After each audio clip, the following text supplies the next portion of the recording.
ಹಾಗೆ ಹೊಸ ಬಡ್ಜೆಟ್ ಬರುತ್ತೆ ಈ ವರ್ಷ. ಅದಕ್ಕೆ ನಮ್ಮ ಕ್ಷೇತ್ರಕ್ಕೆ ಸ್ವಲ್ಪ ಹೆಚ್ಚಿನ ಅನುದಾನ ಕೊಡಬೇಕು, ಕೆರೆಗಳು, ಪಾರ್ಕ್ಗಳು, ರಸ್ತೆಗಳಿಗೆ ಹೆಚ್ಚಿನ ಆದ್ಯತೆ ಕೊಡಬೇಕು ಅಂತೇಳಿ ಕೂಡ ಆ ಕಮಿಷನರಲ್ಲಿ ವಿನಂತಿ ಮಾಡಿದ್ದಾರೆ. ಅವರು ಕೂಡ ನಮ್ಮ ಕರೆಗೆ ಸ್ಪಂದಿಸಿದ್ದಾರೆ. ಹೌದು, ಇಲ್ಲೆಲ್ಲ ರೆವಿನ್ಯೂ ಬಡಾವಣೆಗಳಿಂದ ಕೂಡಿರ್ತಕ್ಕಂಥ ಪ್ರದೇಶ, ಸಾಧ್ಯವಾದಷ್ಟು ನಾನು ಹೆಚ್ಚಿನ ಆದ್ಯತೆ ದಾಸಲಿಗೆ ಕೊಡ್ತೀನಿ ಅಂತ ಹೇಳಿದ್ದಾರೆ. ಅಧಿಕಾರಿಗಳು ಯಾರು ಸೋಂಬೇರಿಗಳಿದ್ರು, ಯಾರು ದಡ್ಡರಿದ್ರು, ಯಾರು ಬೇಜವಾಬ್ದಾರಿ ತಂದಿದ್ರು, ಅವ್ರಿಗೆಲ್ಲ ಕಿವಿಂಡುವಂಥ ಕೆಲಸನ ಮಾಡಿದ್ವಿ. ಕೈಗಾರಿಕಾ ಈಗಾಗಲೇ ಅವ್ರದ್ದೇ ಒಂದು ಬೋರ್ಡ್ ಅಂತ ಮಾಡ್ತಾ ಇದ್ದಾರೆ. ಏನು ಎಲೆಕ್ಟ್ರಾನಿಕ್ ಸಿಟಿಯಲ್ಲೆಲ್ಲ ಮಾಡಿದಾರೋ ಆ ರೀತಿ ಅದನ್ನು ಘೋಷಣೆ ಮಾಡಿಬಿಟ್ಟಿದ್ದಾರೆ.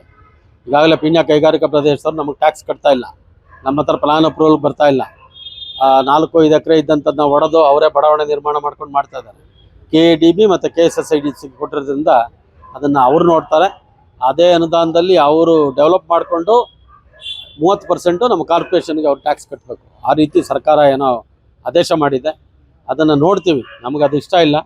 ನಾವು ಪಾಲಿಕೆಯಲ್ಲೇ ಇರಬೇಕು. ಇದು ಬೆಂಗಳೂರಿನ ಮಧ್ಯದಲ್ಲಿ ಇರ್ತಕ್ಕಂಥ ಜಾಗ, ಪಾಲಿಕೆಗೆ ಅದರ ವರಮಾನ ಬರಬೇಕು ಅಂತ ನಮ್ಮ ಒತ್ತಡ ಇದೆ. ಅದನ್ನು ಪ್ರಯತ್ನ ಪಡ್ತಾ ಇದ್ದೀವಿ. ಆದಷ್ಟು ಬೇಗ ಈ ಬಡ್ಜೆಟ್ ಅಧಿವೇಶನದಲ್ಲಿ ಅದರ ಬಗ್ಗೆ ನಾನು ಸದನದಲ್ಲಿ ಧ್ವನಿ